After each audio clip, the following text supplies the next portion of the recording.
Je ne trouve pas ma place dans la société. Je ne trouve plus ma place dans la société. Alors, bonjour, je suis content que vous soyez là. Je voudrais faire la suite un petit peu de la vidéo de la semaine dernière qui parlait d'antidépresseurs. Vous connaissez maintenant mon état et mon opinion sur les antidépresseurs. Je suis sous antidépresseurs probablement jusqu'à la fin de mes jours. Mais avant de parler de cette histoire de trouver sa place dans la société, je voudrais quand même faire ce qu'on appelle un disclaimer en anglais, c'est-à-dire vous rappeler, si c'est la première fois que vous voyez ces vidéos, vous rappeler, je ne suis pas médecin, je suis un addict. J'ai été addict à différentes substances et à différentes activités, et du coup, étant addict, ça me donne l'opportunité de partager ma vie à moi, mon histoire à moi, pour que d'autres puissent s'identifier. En aucun cas, je n'ai fait d'études, ni de psychologie, ni de médecine, ni d'addictologie, ni d'alcoolologie, ou je ne sais pas comment on l'appelle, mais voilà. C'est très important que vous sachiez que je ne cherche pas à vous influencer dans quoi que ce soit. Je cherche simplement à me rendre utile en partageant mon histoire. Donc vous pouvez bien entendu retrouver toutes ces vidéos sur mon site, stephanshow.com, et puis vous pouvez aussi m'écrire, tout s'affiche là au-dessus, si vous avez envie de témoigner, ou anonymement ou pas d'ailleurs, ou simplement me faire des commentaires. Ça me fera toujours plaisir de recevoir vos emails à bonjour@stephanshow.com. Alors, je ne trouve pas ma place dans la société. Eh bien, écoutez, j'ai vu une vidéo que j'ai partagée d'ailleurs sur mon profil Facebook. Donc, si vous voulez la voir, c'est très intéressant. C'est Félicien Bogart qui a fait cette vidéo et que j'ai partagée et qui m'a scotché, on va dire ça comme ça, parce que Félicien est pas forcément connu pour ses prises de position politiques. Et d'ailleurs, il n'y a pas de prise de position de sa part, ni de la mienne. Mais en gros, le résumé, on peut inventer une autre société, on peut inventer d'autres systèmes de société. Ce n'est pas forcément ou le capitalisme d'un côté, ou le collectivisme de l'autre. Il y a d'autres voies probablement, et c'est certain que nous sommes suffisamment intelligents quand on est en communauté que pour proposer une autre voie. Le problème, c'est que personne ne le fait. Alors, moi, j'ai pris sur moi de dire je suis lâche, je suis peu courageux, mais je suis surtout fatigué de me battre contre tout. Je me suis battu contre la vie toute ma vie, jusqu'à ce que j'arrête de boire, de fumer, de me droguer. Une fois que j'ai arrêté ces addictions-là, j'ai arrêté de me battre aussi. Et maintenant, moi, ma vie, c'est je ne veux plus me battre. Alors, ça ne veut pas dire, par exemple, je défends le combat des bouteilles plastiques. Vous voyez, par exemple, j'achète jamais de boisson en bouteille plastique. Si ça pouvait résoudre le problème. Il y a toujours des milliards de bouteilles plastiques qui finissent dans la nature chaque année. Alors vous allez me dire, oui, mais si tout le monde pense comme vous, jamais rien ne se passera. Le problème de la bouteille plastique, c'est pas tellement qu'on consomme du plastique et qu'on le jette dans la nature. C'est vrai que ça a des conséquences graves, mais le problème, c'est qu'on les fabrique. Et pourquoi est-ce qu'on les fabrique? Parce que ça nous emmerde de porter les bouteilles en verre, du coup on a des bouteilles en plastique, etc. etc. Donc réinventer une société, c'est la seule manière de faire. Mais en attendant, comment est-ce que je peux vivre en étant plus ou moins heureux et surtout le moins possible addict à des choses dangereuses? Il faut se réinventer. Donc moi j'ai plusieurs pistes.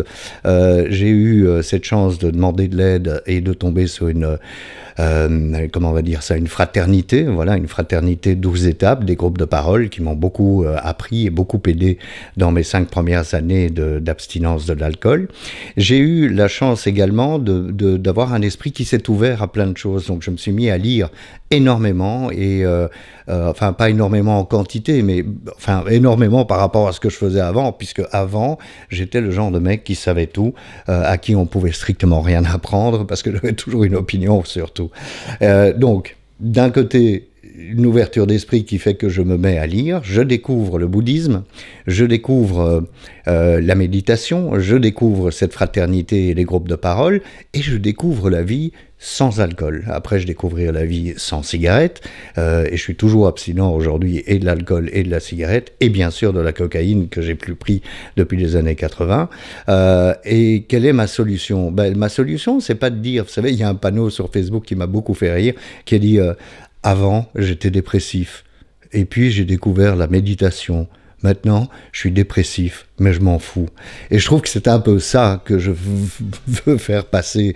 Quelque part, je dois, grâce à la méditation, grâce à ces techniques du Bouddha, c'est arriver à me détacher complètement de ce qui se passe autour de moi et qui me rend malheureux. Et donc, si je suis dans un état un petit peu plus serein, qu'est-ce qui va se passer? Ben, je vais être utile aux autres. Et en étant utile aux autres, je génère de la dopamine et ça me fait du bien à moi, plutôt que de générer de la dopamine avec des achats compulsifs, avec des litres d'alcool tous les jours, ou avec 3 paquets de cigarettes par jour, ou avec 2 grammes de coke par jour. Donc voilà, c'est un peu ça que j'ai appris ces dernières années, c'est de dire, ok, la société ne me convient pas. Si on passe du capitalisme au communisme, ben, on a essayé, ça fonctionne pas non plus, puisque on tombe dans les mêmes travers de toute façon. Donc, quelle est la solution? Ben, la solution, c'est que à mon niveau, je fasse ce que je peux pour être le moins dérangeant possible pour mes proches et que je me concentre sur les choses importantes. Et pour ça, je dois acquérir une certaine sérénité. Ça passe par des produits chimiques comme les antidépresseurs, ça passe par la méditation, ça passe par une certaine foi dans une force supérieure. Hein. C'est pas forcément religieux. Dans mon cas, c'est pas du tout religieux, bien au contraire. Mais arrêtez de penser que je suis une merde et que le monde va mal. Je dois plutôt penser qu'est-ce que je peux faire pour m'améliorer et pour faire plaisir aux autres, parce que ça génère également de la dopamine. Donc voilà, j'avais envie de revenir sur ce témoignage de Félicien Bogaerts. Allez le retrouver, hein, bien sûr, sur les réseaux sociaux. En fait, c'est une vidéo, une interview qu'il a faite pour Brut Nature. Brut Nature, vous tapez Brut Nature, Félicien, et vous allez retrouver cette vidéo.